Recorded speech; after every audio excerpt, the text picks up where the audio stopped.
Upload your clips and make them 0.5 seconds long. Add keyframes at the beginning and end of all clips. Zoom in on the first keyframe and export. In a new project, upload the exported clip, click Speed, Normal, and increase speed to 2.5. Click Motion Blur. Increase blur to 80. Increase blend to 90, and set times to twice.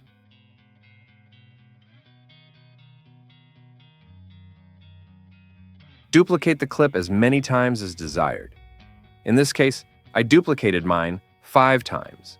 Click Effects, Video Effects, search Chrome Blur, reduce blur to 24, and reduce lateral chromatic aberration to 50.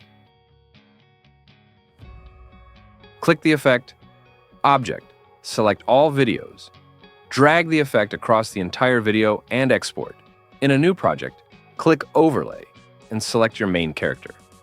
Click Remove Background, adjust as desired.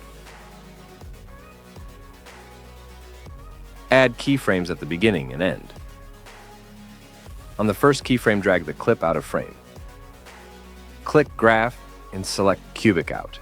Click the flashback, Animations. In, select Exposure Shows. Reduce duration to 0.3 seconds and export. Add your exported clip. Click Overlay, add the eye or eyes, and make it fit the screen.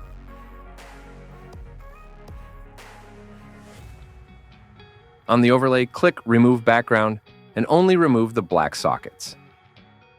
On the overlay, split it into equal halves. On the first half, add keyframes at the beginning and end. And on the first keyframe, zoom into the eye socket and center it. On the exported clip, click Mask, Circle, and Increase Feather to 27. Adjust the circle to fill the screen and add a keyframe. Add a keyframe as you adjust the size of the circle to match the eye socket. On the second half, add keyframes at the beginning and end. And on the second keyframe, zoom into the eye socket and center it. Follow the same procedure in the previous step. Add your transitioning clip and export. The truth is like that too. Someday your eyes will be burnt by the light of truth, and you will know eternal darkness. That is the judgment that awaits.